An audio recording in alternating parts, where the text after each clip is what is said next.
ہم نے اپنی 1400 سالہ تاریخ میں اغیار کو اتنا فتح نہیں کیا جتنا ہم ایک دوسرے کو فتح کرتے رہے۔ آپ کو شاید یہ جان کر حیرت ہو کہ مسلمانوں نے دنیا کا 95% علاقہ اسلامی عروج کی پہلی صدی میں فتح کر لیا تھا۔ مسلمان اس کے بعد 1350 سال اس علاقے کے لیے ایک دوسرے سے لڑتے رہے۔ ہمارے علم، فلسفے، سائنس اور ایجادات کی 95% تاریخ بھی ابتدائی 300 سال تک محدود تھی۔ ہم نے واقعی 1000 سال میں جنگوں کے سوا کچھ نہیں کیا۔ آپ آج 2018 سے 1000 سال پیچھے چلے جائیں، آپ کو محمود غزنوی ہندوستان پر حملہ کرتا ملے گا۔ سب سے پہلے ملتان پر حملہ کر کے اسماعیلی فرقے کے مسلمانوں کا قتل عام کیا کرتا تھا اور دولت لوٹ کر لے جاتا تھا۔ آپ اسپین میں مسلمانوں کے ہاتھوں مسلمان کا گلا کٹتے دیکھیں گے۔ آپ کو ترکی میں سلجوق تلواریں اٹھا کر پھرتے نظر آئیں گے۔ آپ کو عرب میں لاشیں بکھری ملیں گی، شیعہ سنی اور سنی شیعہ کے سر اتارتے نظر آئیں گے۔ مسلمان کو فتح کر رہا ہوگا، مسلمانوں کی مسجدیں جلاتے دکھائی دیں گے، اور آپ مومنوں کے ہاتھوں میں مومنوں کے سروں کے مینار بنتے دیکھیں گے۔ آپ 1018 سے آگے آتے چلے جائیں، آپ کے سارے طبق روشن ہوتے چلے جائیں گے۔ آپ کو مسلمان کو قتل کرتے اور قتال کے درمیان وقفے میں حرام خوری کرتے نظر آئیں گے۔ ہم نے اس کے بعد باقی 1000 سال تک حرام خوری کے سوا کچھ نہیں کیا۔ عالم اسلام 1000 سال سے کنگھی سے لے کر نیل کٹر تک ان لوگوں کا استعمال کر رہا ہے جنہیں ہم دن میں 5 بار بد دعائیں دیتے ہیں۔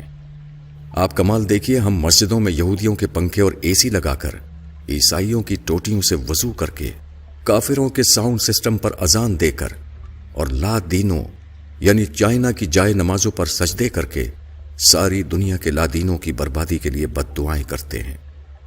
ہم ادویات بھی یہودیوں کی کھاتے ہیں، بارود بھی کافروں کا استعمال کرتے ہیں، اور پوری دنیا میں اسلام کے غلبے کے خواب بھی دیکھتے ہیں۔ آپ کو شاید یہ جان کر حیرت ہوگی کہ ہم خود کو دنیا کی بہادر ترین قوم سمجھتے ہیں، لیکن ہم نے پچھلے 500 برسوں میں کافروں کے خلاف کوئی بڑی جنگ نہیں جیتی۔ ہم 5 صدیوں سے مار اور صرف مار کھا رہے ہیں۔ پہلی جنگ عظیم سے قبل پورا عرب ایک تھا، یہ خلافت عثمانیہ کا حصہ ہوتا تھا۔ یورپ نے 1918 میں عرب کو 12 ملکوں میں تقسیم کر دیا اور دنیا کی بہادر ترین قوم دیکھتی کی دیکھتی رہ گئی۔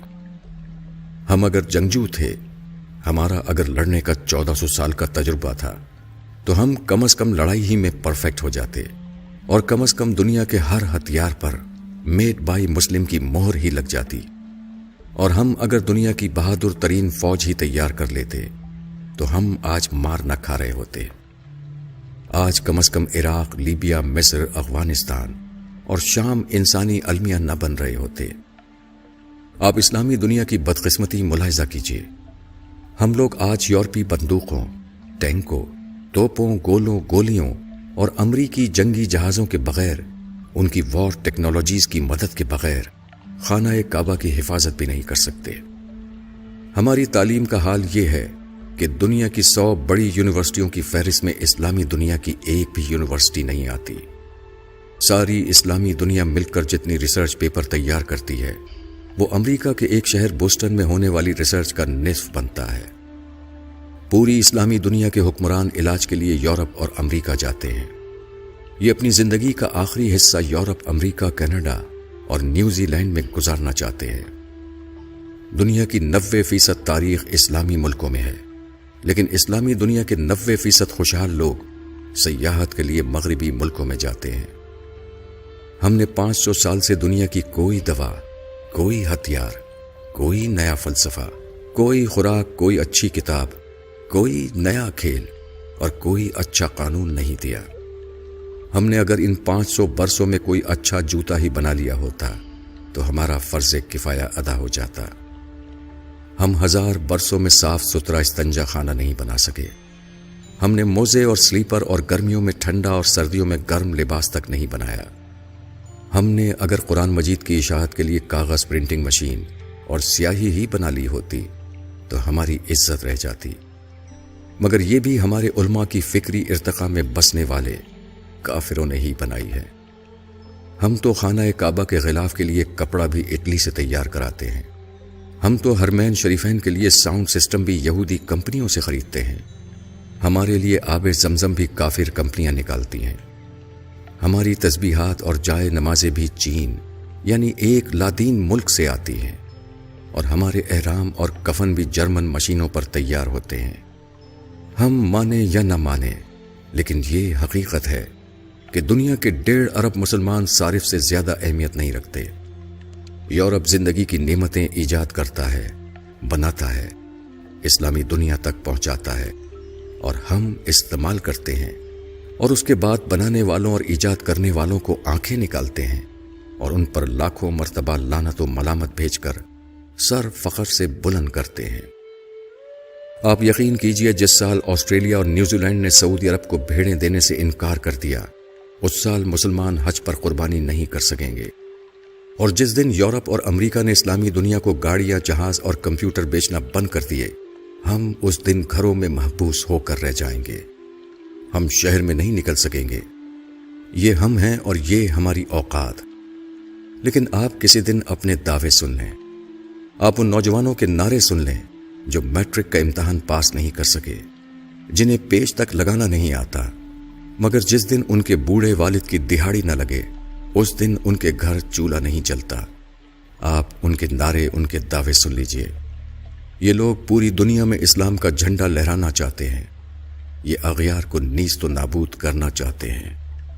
آپ اپنے علماء کرام کی تقریریں بھی سن لیجئے، یہ اپنے مائک کی تار ٹھیک نہیں کر سکتے، یہ اللہ اور اللہ کے رسول صلی اللہ علیہ وسلم کا نام اپنے مریدوں تک مارک زکربرگ کی فیس بک کے ذریعے پہنچاتے ہیں۔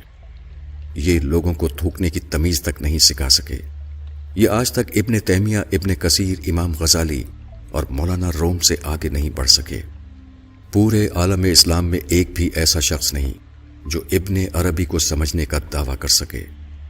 ابن حشام اور ابن اسحاق بھی ہم تک آکسفورڈ پرنٹنگ پریس کے ذریعے پہنچے تھے، اور ابن رشد بھی ہمیں یورپ کے اسکالرز نے سمجھایا تھا۔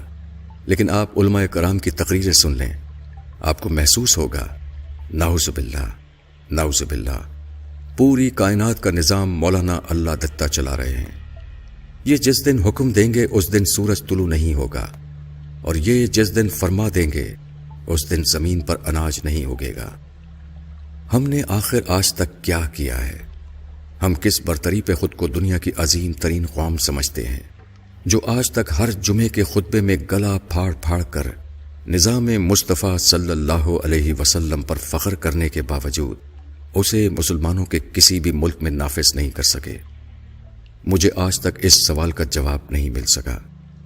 ہم اگر دل پر پتھر رکھ کر یہ حقیقت مان لیں تو پھر ہمیں پتہ چلے گا کہ ہماری حرام خوری ہماری جینس کا حصہ بن چکی ہے۔ کالم از جاوید چودھری۔